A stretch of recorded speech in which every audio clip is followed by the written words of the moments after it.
Hello everybody. सो हम लोगों ने पार्ट वन में पढ़ा था इंट्रोडक्शन के बारे में। मैंने आपको बताया था कि इलेक्ट्रिक फील्ड एंड पोटेंशियल में हमें क्या क्या पढ़ना है और हम आपको क्या क्या यहाँ पे डिस्कस करेंगे हम अपने इस यूट्यूब चैनल के माध्यम से, जिसमें हमारा फर्स्ट जो टॉपिक था वो क्या था, व्हाट इज इलेक्ट्रिक चार्ज। सो बिना टाइम बर्बाद किए हुए हम ये इलेक्ट्रिक चार्ज टॉपिक स्टार्ट करने जा रहे हैं। आप भी अपने कॉपी में इलेक्ट्रिक चार्ज आप नोट कर लो। टॉपिक क्या है आज का, इलेक्ट्रिक चार्ज। ठीक है, ये फर्स्ट टॉपिक है, बेसिक टॉपिक है और हमें ये जानना बहुत जरूरी है इनके प्रॉपर्टीज के बारे में। ठीक है, तो first of all what is electric charge. ठीक है, ये चार्ज क्या होता है तो आप बोल सकते हो कि ये पार्टिकल का एक फंडामेंटल प्रॉपर्टी होता है या इंटरनल प्रॉपर्टी होता है by which it can attract another charge particle और repel another charge particle. Fine. तो फर्स्ट ऑफ ऑल चार्ज जो होता है इलेक्ट्रिक चार्ज वो दो टाइप का होता है। ठीक है ना, first one is positive charge and another one is negative charge. ठीक है, तो चार्ज दो टाइप्स के हो गए। ठीक है, पॉजिटिव चार्ज और नेगेटिव चार्ज। ठीक है, ओके। बेसिकली चार्ज का स्मॉलेस्ट वैल्यू क्या होता है। ठीक है, मतलब चार्ज का स्मॉलेस्ट वैल्यू क्या होगा वो आपने सुना होगा। ठीक है, इलेक्ट्रॉन।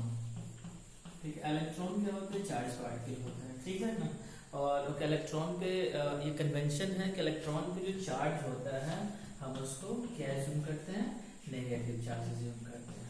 ठीक है, इलेक्ट्रॉन पे ये कन्वेंशन है कि नेगेटिव चार्ज होता है और प्रोटॉन ये फंडामेंटल पार्टिकल होता है। ठीक है, इस पे जो चार्ज होता है वो कन्वेंशन क्या है, पॉजिटिव चार्ज का। ठीक है, पॉजिटिव चार्ज होता है इसमें। तो ये नेगेटिव चार्ज हो गया, ये क्या हो गया, पॉजिटिव चार्ज हो गया। फाइन। और एक थर्ड और भी पार्टिकल होता है जिसको फंडामेंटल पार्टिकल बोलते हैं, न्यूट्रॉन होता है, वो न्यूट्रल होता है, उस पर किसी भी टाइप का चार्ज नहीं होता है, तो उसके बारे में हम यहाँ पर डिस्कस नहीं करेंगे। तो बेसिकली हमें चार्ज के बारे में डिस्कस करना था और मैंने आपको बताया कि चार्ज जो होता है वो दो टाइप का होता है, पॉजिटिव होता है, नेगेटिव होता है। ठीक है, यदि आपसे कोई पूछे कि मिनिमम चार्ज का वैल्यू कितना होता है तो वो चार्ज जो कि इलेक्ट्रॉन पे होता है वही मिनिमम चार्ज होता है, बोल सकते हैं, या उससे कम भी हो सकता है। ठीक है, ओके, उससे कम हो सकता है, कोई दिक्कत नहीं है। तो हम यहाँ पे देखेंगे कि इलेक्ट्रॉन पे चार्ज कितना होता है। ठीक है, ओके।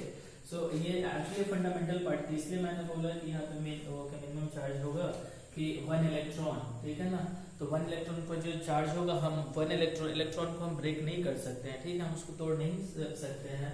और इस पे जो चार्ज जो होता है वो हम उसको लेते हैं 1.6 × 10⁻⁹ कूलम। ठीक है, वैसे 1 प्रोटॉन के जो हम चार्ज लेते हैं वो लेते हैं 1.6 × 10⁻⁹ कूलम।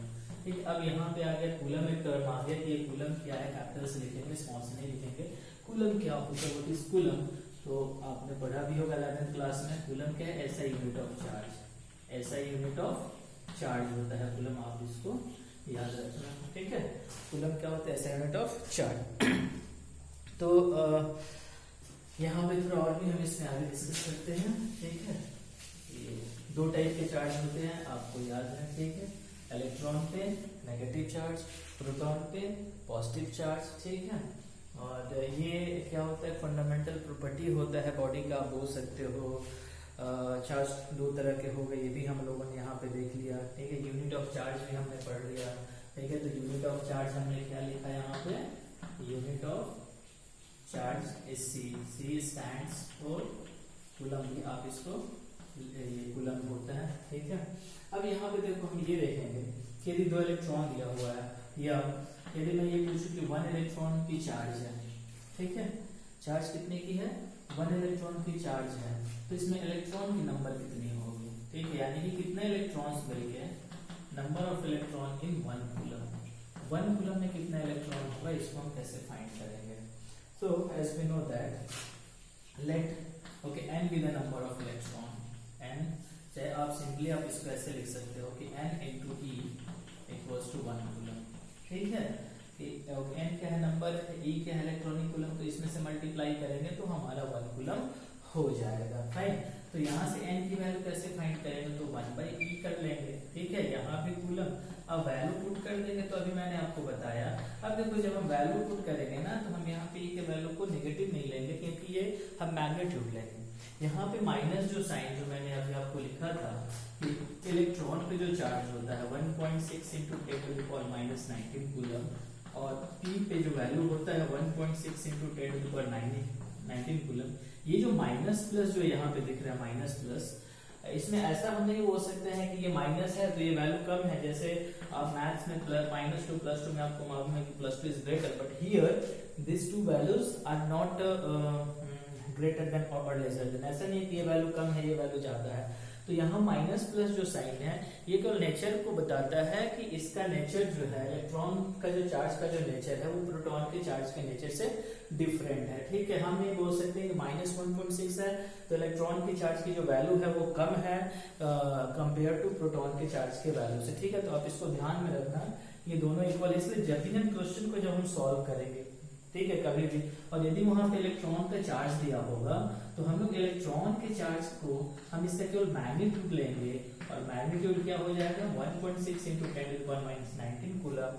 तो यदि क्वेश्चन में पूछा जा रहा है कि 1 कूलम चार्ज क्रिएट करने के लिए हमें कितने इलेक्ट्रॉन को इकट्ठा करना पड़ेगा, तो हम क्या करेंगे n=1c n=1c/e, और यहाँ पे हम वैल्यू पुट कर देंगे। ठीक है, यहाँ से कूलम कूलम कैंसिल होगा। आफ्टर सॉल्विंग ये वैल्यू इसका 6 इंटू 6 टू 5 इंटू 10⁻19 ऐसे आएगा। तो इतने इलेक्ट्रॉन को आप जब मिलाओगे तब यहाँ पे एक कूलम की चार्ज का फॉर्मेशन होगा। ठीक है, तो आपने यहाँ पे क्या देखा कि चार्ज जो होता है दो तरह का होता है, पॉजिटिव चार्ज एक नेगेटिव चार्ज। ठीक है, ओके, उसका चार्ज का यूनिट क्या होता है, कूलम चार्ज का यूनिट होता है। फाइन, ओके, अब इसके बाद एक चीज आप और देखो, ये जो चार्ज जो होता है ना, charge is conserve, charge is conserve. Okay, जैसे आप जानते हो कि जो एनर्जी होता है वो भी कंजर्व होता है, वैसे चार्ज भी कंजर्व होता है। यानी कि चार्ज को हम नहीं डिस्ट्रॉय कर सकते हैं, ना ही हम क्रिएट कर सकते हैं। ठीक है, तो चार्ज क्या हो गया, कंजर्व हो गया। The charge of an isolated system is conserved. It is possible to create or destroy charge particle, but it is not possible to create or destroy net charge। यानी कि आप चार्ज पार्टिकल को destroy कर सकते हो, ठीक है, okay, but जो चार्ज है ना ही आप उसको डिस्ट्रॉय कर सकते, ना ही आप क्रिएट कर सकते हो।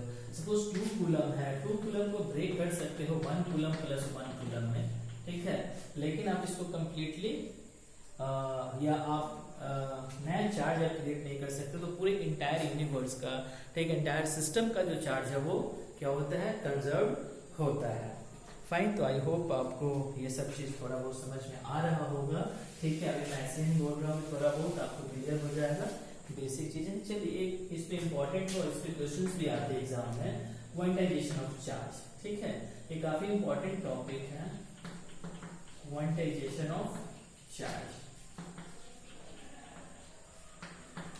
So what is quantization of charge? तो इसको हम पहले इक्वेशन से हम इसको समझ लेंगे। Actually charge on a body, ठीक है, किसी भी बॉडी पे जो चार्ज जो होता है वो integral multiple of electronic charge होता है। ठीक है, charge on any body is equals to integral multiple of electronic charge. ठीक है, यहाँ पे ये n क्या है, n is integral multiple means integer. ठीक है, इंटीजर मींस 1 2 3 0 में भी 1 2 3 4 डॉट डॉट डॉट, 0 होगा तो फिर चार्ज होगा नहीं, तो 0 लिखने की कोई जरूरत नहीं है। ठीक है, ये वैल्यू इसका फ्रैक्शन में नहीं हो सकता, 1/2 नहीं होगा, 3/2 नहीं होगा, 4/5 नहीं होगा, एक्सेट्रा। ठीक है, और यहाँ पे E क्या है, तो अभी हमने आपको बताया E क्या है, E यहाँ पे इलेक्ट्रॉनिक चार्ज है, and the value of electronic charge is 1.6 into 10⁻⁻19 coulomb. ठीक है, ओके, और यहाँ पे हम इसको मॉड भी रख लेंगे। तो ये हो गया आपका क्वांटाइजेशन ऑफ चार्ज। इस पे क्वेश्चन पूछते हैं काफी सारे। अभी सपोज कि Q equals to area 2 coulomb, ठीक है ना, ओके, E इक्वल्स टू आपको मालूम है, अंडरस्टूड है, 1.6 into 10⁻⁻19 कूलम। तो आपसे हमें पूछ देगा कि how many, find the number of electron. So it's very simple, we can find from here because we know that Q equals to N into E, so N equals to Q upon E, and now put the value of Q to C and means 2 coulomb, and the value of electronic charge is equals to 1.6 into 10 minus 19 coulomb. आप इसको cancel करो, आप इसको math से आप इसको solve कर सकते हो, इससे आप नंबर ऑफ इलेक्ट्रॉन आप फाइंड कर सकते हो। ठीक है, अब यहाँ पे एक चीज और मैं डिस्कस करूंगा, आप इसको नोट कर लो। ठीक है, और यदि आपको कोई डाउट आ रहा होगा तो आप कमेंट बॉक्स में मैसेज डाल सकते हो, या कुछ आपको और भी कुछ चीजें मालूम करना हो तो मेरे व्हाट्सएप नंबर पे भी आप मुझसे कांटेक्ट कर सकते हो, मैसेज भी डाल सकते हो। ठीक है, जो भी प्रॉब्लम हो, ये मेरा व्हाट्सएप नंबर है 7070102115। ठीक है, और यदि आपको अच्छा लग रहा है तो मेरे वीडियो को सब्सक्राइब करो, लाइक करो, अपने दोस्तों के साथ शेयर करो, क्योंकि अब मैं 12th का ये रेगुलर मैं आपको वीडियो में देते रहूंगा। ठीक है, 30 मिनट्स का, 40 मिनट्स का। फर्स्ट जो वीडियो था वो कुछ टेक्निकल इशू के कारण 15 मिनट्स तक का ही मैं बना पाया था। ठीक है, बट मैं कोशिश करूंगा कि इसके बाद जो भी मैं वीडियो बनाऊं वो 30 मिनट्स का हो, या कुछ ज्यादा भी हो सकता है। ओके, तो ये मेरा व्हाट्सएप नंबर है, आप नोट कर सकते हो। जो भी मैसेज वगैरह डालना हो इस पे मुझे डाल सकते हो, कॉल नहीं करना है, केवल मैसेज करना है। ठीक है,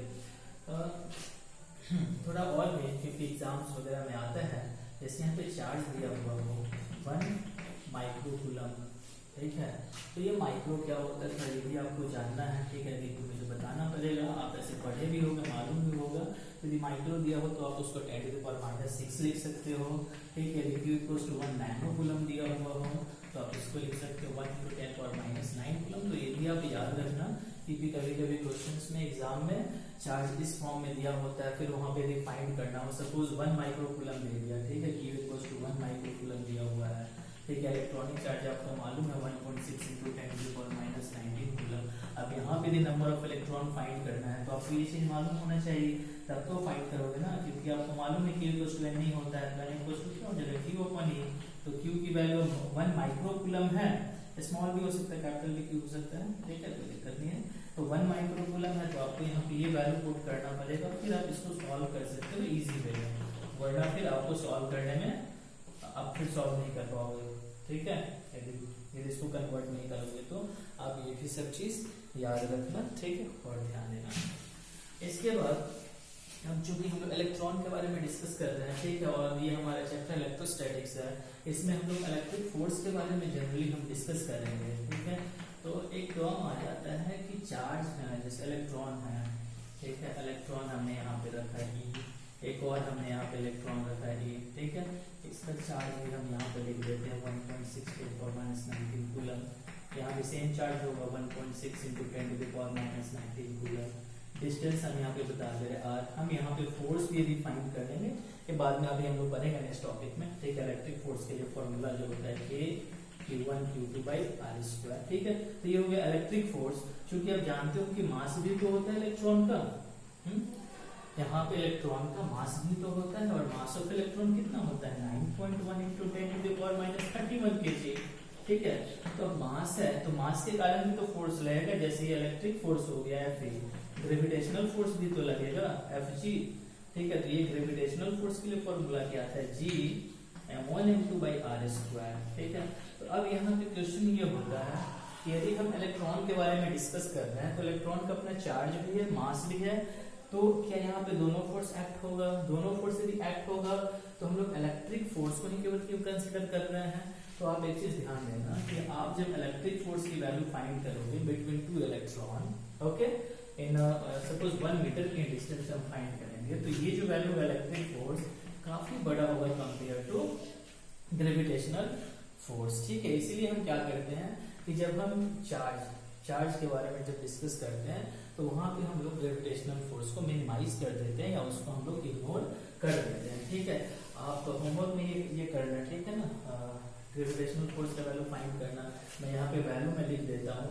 जी की वैल्यू आपको मालूम है 6.67 × 10⁻11 यूनिट क्या होता है न्यूटन मीटर स्क्वायर पर kg स्क्वायर। ठीक है, मास ऑफ इलेक्ट्रॉन में लिख देता हूँ 9.1 × 10⁻31 kg। डिस्टेंस आप ले लेना 1 मीटर, और यहाँ पे फाइंड करना कि ग्रेविटेशनल फोर्स की वैल्यू क्या हो। ठीक है, क्योंकि आप ये प्रीवियस क्लास में आप पढ़ चुके हो, फॉर्मूला भी मैंने वहां पे भी लिखा है। ठीक है, G m1 m2 by r square, चूंकि यहाँ पे आप देख रहे हो ये सॉल्व आप करना, मैं बस वैल्यू पुट कर देता हूँ यहाँ पे, आगे आप कंटिन्यू करना और आप कमेंट में लिखना कि वैल्यू आपका कितना आया, ठीक है। उसके बाद जब हम लोग कूलम्स लॉ पढ़ेंगे, ठीक है, तो उसमें मैं खुद वैल्यू को सॉल्व करूंगा, जो भी चीज आपको इम्पोर्टेंट लग रहा है, ठीक है, वीडियो को पॉज कर करके आप नोट करते रहो।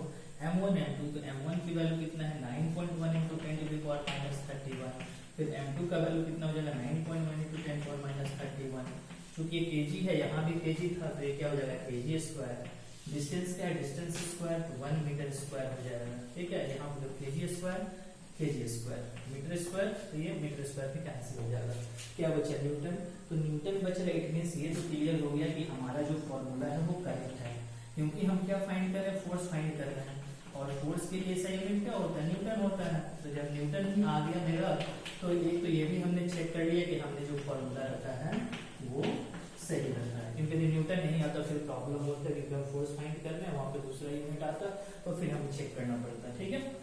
तो अब आप इसको सॉल्व करके आप देखना कि इसमें वैल्यू क्या आ रहा है, आप ऐसे यहाँ पे देख सकते हो, आप इन तीनों को सॉल्व करोगे तो क्या है 10 power minus 11 into 10 power minus 31 into 10 power minus 31, तो जब आप इसे सॉल्व करोगे तो कितना हो जाएगा 10 power minus 11 minus 31 is 10 to the power 1 1 2 3 3 3 7 minus 73, तो आप यहाँ पे देख सकते हो कि इसकी जो वैल्यू है वो कितनी कम आएगी, ठीक है, 10 टू द पावर माइनस 37, ठीक है, 10 टू द पावर माइनस 73, तो it's a very small value, very small value. इसलिए हम क्या करते हैं कि जब भी हम लोग इलेक्ट्रिक फोर्स और के बारे में डिस्कस करते हैं तो वहां पे हम लोग ग्रेविटेशनल फोर्स को क्या करते हैं इग्नोर करते हैं, क्योंकि ग्रेविटेशनल का जो फोर्स है आप यहाँ पे देख सकते हो 10 पावर माइनस 73 के ऑर्डर में आएगा वैल्यू, इसका वैल्यू चाहे जो भी हो 9 9 या 81 और 81 6 से लगभग 500 से 600 के बीच में इसका वैल्यू होगा, तो ये हार्डली कितना होगा 10 पावर माइनस 70 या समथिंग कुछ ऐसे होगा, ठीक है।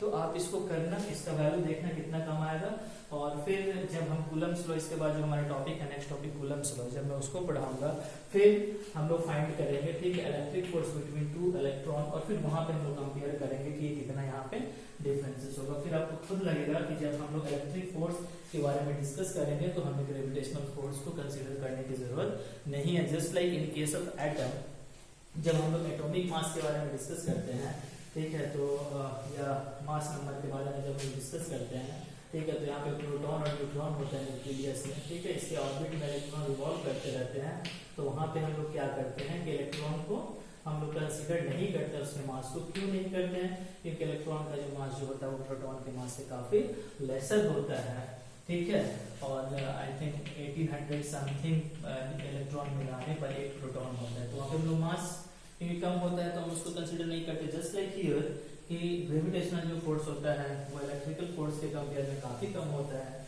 इसलिए हम उसको कंसीडर नहीं करते हैं, ठीक है। तो आई होप यहाँ तक आपको क्लियर सब चीज समझ में आ रहा होगा, ठीक है,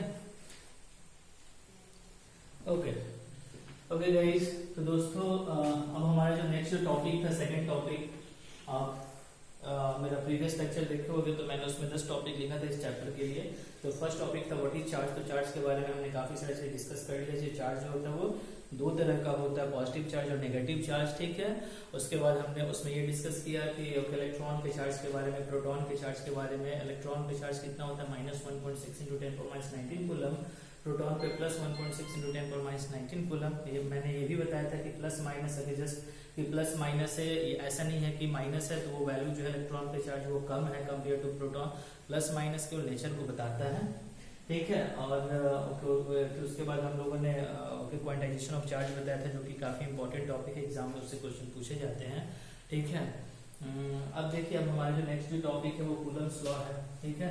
आपने ग्रेविटेशन में पढ़ा होगा ग्रेविटेशनल फोर्स, तो यदि वो आपको फॉर्मूला याद है तो बिल्कुल ये भी आपको वैसे ही दिखेगा, ठीक है। तो अकॉर्डिंग टू कूलम्स लॉ, यदि suppose 2 charge particle is here, one is q1 and one is q2, distance between these two charged particles is r and there is some medium, ठीक है ना। यहाँ पे कुछ मीडियम है, या आप इसको एयर एज्यूम कर लो, इसके बीच में मीडियम क्या है, एयर है, ठीक है। तो according to Coulomb's law, electric force between two charge particle is directly proportional to product of your charges, ठीक है। फर्स्ट लॉ ये है, ठीक है। And second, electric force is inversely proportional to square of distance between them. ठीक है, तो हमने यहाँ पे क्या लिया, दो चार्ज पार्ट के लिए Q1 लिया, Q2 लिया, ठीक है ना। इसके बीच में मीडियम हमने क्या एज्यूम कर लिया, एयर।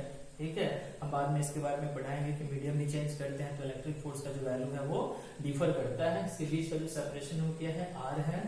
अब यहाँ पे क्या, अकॉर्डिंग टू कूलम्ब्स लॉ की जो इलेक्ट्रिक फोर्स होता है दो चार्ज पार्टिकल के बीच में, वो इनके चार्ज के प्रोडक्ट के प्रोपोर्शनल होता है और इनके बीच का जो डिस्टेंस होता है उसके स्क्वायर का रेसिप्रोकल होता है।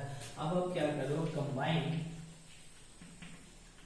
कंबाइनिंग इक्वेशन 1 एंड 2, आप 1 और 2 को कंबाइन करोगे तो आपको क्या मिलेगा, यहाँ पे Q1 Q2 upon R square. Fine, okay. अब यहाँ से ये प्रोपोर्शनलिटी साइन को रिमूव करने के लिए हमें यहाँ पे कांस्टेंट यूज करना पड़ेगा। इस कांस्टेंट को फिलहाल हम लिखते हैं K, तो K Q1 Q2 by R square हो जाएगा। ठीक है, here the value of K is equals to 1 by 4 pi epsilon naught।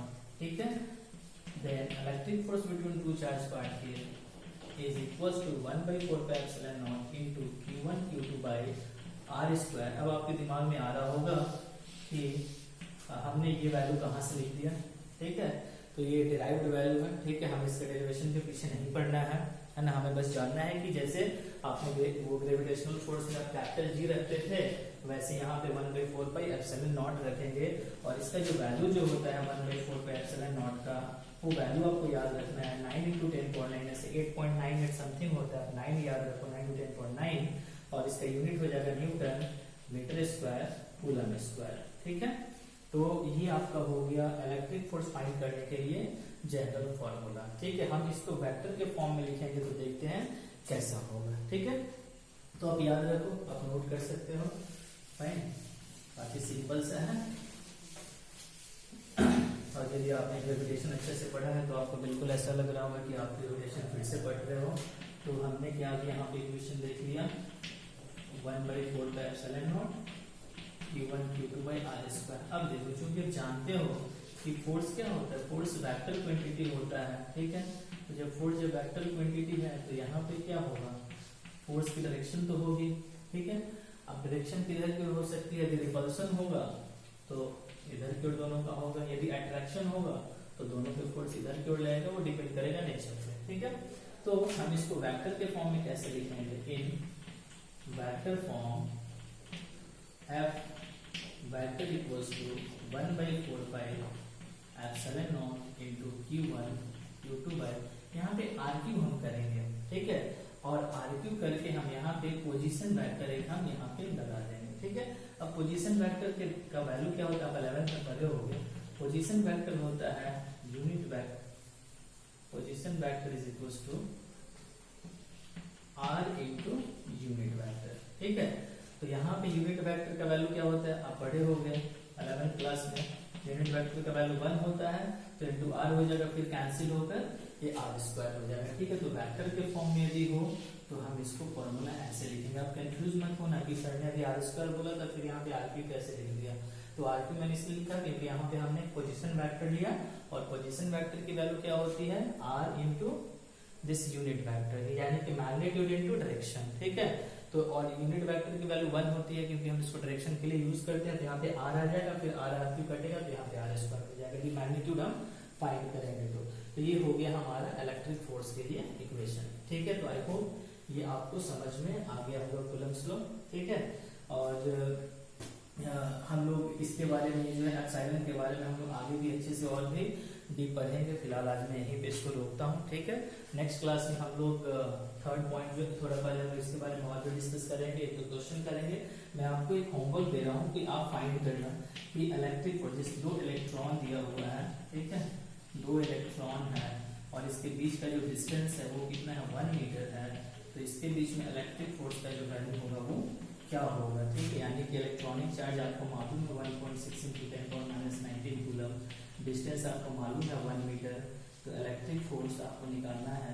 ठीक है, 1/4 pi epsilon naught into 1.6 × 10⁻19, फिर वही वैल्यू आ जाएगा क्योंकि दोनों जगह इलेक्ट्रॉन है।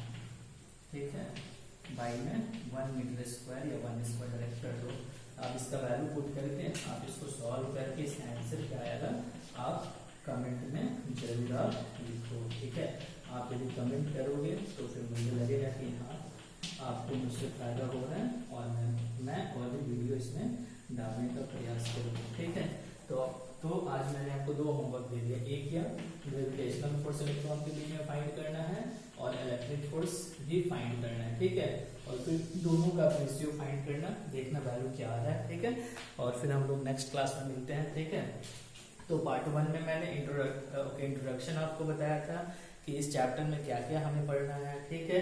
इस पार्ट में हमने आपको दो पॉइंट बताया, ठीक है, इलेक्ट्रिक चार्ज के बारे में और कूलम्ब्स लॉ के बारे में, ठीक है। ओके सर, एक मिनट, ठीक है। तो आज मैं यहीं पे रोकता हूँ वीडियो को, ठीक है। आप हम लोग नेक्स्ट पार्ट में नेक्स्ट टॉपिक डिस्कस करेंगे, ठीक है। Thank you. जय हिंद, जय भारत।